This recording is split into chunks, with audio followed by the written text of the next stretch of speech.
वो कह रहे हैं कि इस बार राजनांदगांव से भूपेश बघेल जी को उतारकर और कोरबा से ज्योत्सना महंत को उतारकर बिल्कुल टक्कर है, शायद बीजेपी निकाल पाएगी। भारतीय जनता पार्टी की जीत सुनिश्चित होगी। जनता पार्टी जीतेगी, छत्तीसगढ़ से फिर एक बार केंद्र में सरकार बनाने के लिए सारी की सारी सीट जीतकर देंगी। कांग्रेस दावा कर रही है सर, पहली कलम उनके चलेगी 30 लाख नौकरियों पर। बीजेपी छल रही है, क्या कहेंगे आप?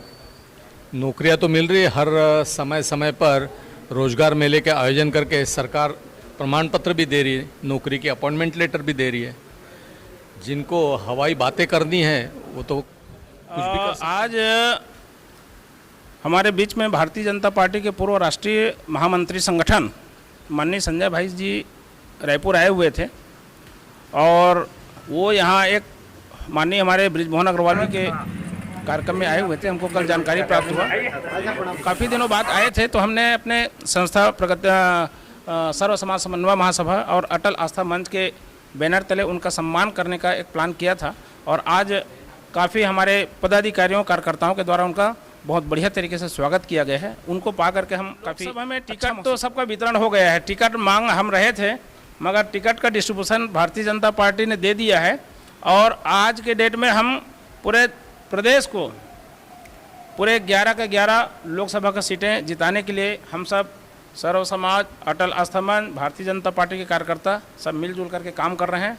निश्चित रूप से हमें आशा है कि यहाँ पूरे के पूरे सीटें भारतीय जनता पार्टी जीतेगी और माननीय नरेंद्र मोदी जी की हमारे बीच में विनोद भारती जी और तमाम इनके टीम है। आज इन्होंने एक स्वागत समारोह रखे हैं और इस स्वागत समारोह में राष्ट्रीय स्तर के नेता बुलाए गए हैं। मायने क्या है बुलाने का? क्या पर्दे के पीछे कुछ और चल रहा है? चाहत क्या है? इन्हीं से हम पूछने की कोशिश करेंगे। एक बात स्पष्ट बता दें कि हमारे सामने ये जो है पूरी टीम है, ये काफ़ी चर्चित है। आए दिन हमने खुद कई ऐसे कार्यक्रम इनके अटेंड किए हैं जिसमें ये देश हित, समाज हित, जनता के हित में सर्व समाज को एक मंच पे लाने का विशेष काम किया है। तो आइए इनसे पूछते हैं क्या विशेष प्रयोजन रहा। कि हम राजनीतिक पार्टियों में जुड़े रहने के पहले सबसे पहले हम सामाजिक कार्यकर्ता हैं, क्योंकि जिस तरह से आप ही ने बताया कि सर्व समाज समन्वय महासभा, छत्तीसगढ़िया सर्व समाज, प्रगतिशील छत्तीसगढ़ सतनामी समाज, अटल आस्था मंच, विभिन्न जो गैर राजनीतिक सामाजिक संगठन हैं जिसके हम महत्वपूर्ण पदाधिकारी हैं, निश्चित रूप से हमारा जो मूल भावना होती है समाज को जोड़ने के ऊपर रहता है। हम समाज को जोड़ें, एक दूसरे में भाईचारा स्थापित करें, एक दूसरे में समानता स्थापित करें और इस प्रदेश के अंदर में बाबा जी के दिए हुए संदेश मानव मानव एक समान जो बताया गया है उसको चरितार्थ करने के लिए हर जाति, हर धर्म, हर समाज के बीच में जाते हैं, उनके साथ बैठते हैं और उसको जोड़ने का प्रयास करते हैं। हमारी मूल भावना यही है। बिल्कुल बिल्कुल। सर क्या लगता है 11 सीटें आप जीत जाएंगे इस बार? जी 11 से 11 जीतेंगे पूरा। कैसे हैं? कैसे? नरेंद्र मोदी के काम पे विकास। कांग्रेस तो कह रहे हैं केवल झुनझुना है, कुछ है नहीं विकास के नाम। कांग्रेस के कने कुछ है ही नहीं ना बोलने लग के लिए। हाँ। समझे, कुछ भी नहीं है। राहुल जी निकले हैं, देख रहे हो उसका परिणाम, जहां जहां जा रहे हैं दुष्परिणाम होते जा रहा है। कद्दावर नेताओं को उतार दिया इस बार मंच में। वो कद्दावर नेता रहते तो अभी फिर लोग विधानसभा में सरकार नहीं जाती उनकी। अच्छा जी, क्या कारण लगता है आपको? भारतीय जनता पार्टी अवश्य जीतेगी 11 से 11 सीटें पूरे और यहाँ सरकार, केंद्र में सरकार नरेंद्र मोदी का बनेगा ही। मैडम आप तो महिला हैं, आप बताएं क्या लगता है बेरोजगारी, महंगाई है? महंगाई तो बढ़ रही है दिन ब दिन, मगर रोजगार भी अच्छे मिल रहे हैं, अवसर मिल रहा है। अभी 4% डीए भी बढ़ाए हैं सरकार ने, केंद्र सरकार ने, केंद्रीय कार्यकर्ताओं की। उसके अलावा हमारी भारतीय जनता पार्टी का जीतना तो निश्चित है। क्यों? क्योंकि हिंदू राष्ट्र की अलग जगह है, हर मन में हिंदुत्व की भावना है, सनातन की भावना है। एक ही बात कहते हैं कि हर चुनाव में हिंदू, हर चुनाव में राष्ट्रीयता, राष्ट्रवाद यही लेके आते हैं। क्या कहेंगे इस विषय में? तो जो है, जो हम जड़ से जुड़े हैं उसको कैसे भूलेंगे?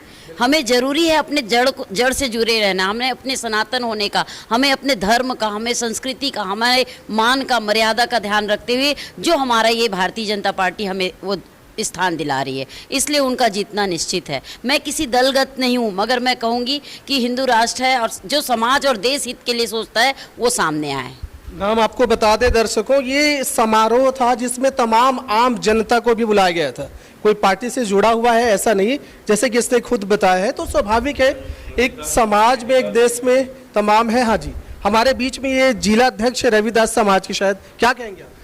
जी, मेरा कहना तो इतना ही है कि माननीय हमारे प्रधानमंत्री जी के नेतृत्व में पूरे देश में बीजेपी की सरकार बनेगी और पूर्ण बहुमत में बनेगी, और हम उन्हें मिलजुल के बनाएंगे और पूरा संघर्ष भी करना पड़ेगा तो भी करेंगे, और सरकार हम बीजेपी की बनाएंगे। राम मंदिर कितना असर पड़ेगा इस बार? राम मंदिर तो असर तो है ही पूरे देश में, पर विभिन्न और भी जो हमारे प्रधानमंत्री जी ने एक राम मंदिर के अलावा शिव जी के बारे में, शिव जी के लिए भी, गुरु रविदास जी के लिए सागर में भी, गुरु नानक जी के सारे धर्मों को एक साइड समाहित कर कर सबको लेकर चल रहे हैं। इस वजह से ही पूरे देश में माननीय प्रधानमंत्री जी के प्रति सभी की आस्था निष्ठा बंधी हुई है और उनके साथ जुड़कर काम करने की सभी की इच्छा है और वो मिलकर करेंगे। तो ये आप देख रहे हैं, ये तमाम लोग हैं, सबका कहना है कि इच्छा है इस बार बीजेपी बहुत सीटों से आगे आएंगी। अब देखना होगा, चुनाव बिल्कुल सामने है। मैडम, 400 सीट पार हो जाएगी? वो तो जरूर हो जाएगी। और मैं एक बात कहना चाहूँगी, जैसे त्रेता युग में रामकृष्ण परमहंस देव का जन्म हुआ था, इस कलयुग में नरेंद्र मोदी जी का गारंटी बिल्कुल चलेगी और पूरे विश्व भर में उनका नाम तो हो ही रहा है और हर जगह में पूरे सीट मोदी जी के गारंटी के नाम से लेके आएंगे और हम लोग मेहनत करेंगे ज़मीन से जुड़ के। तो आप देख रहे हैं रामकृष्ण परमहंस से तुलना करने की कोशिश है।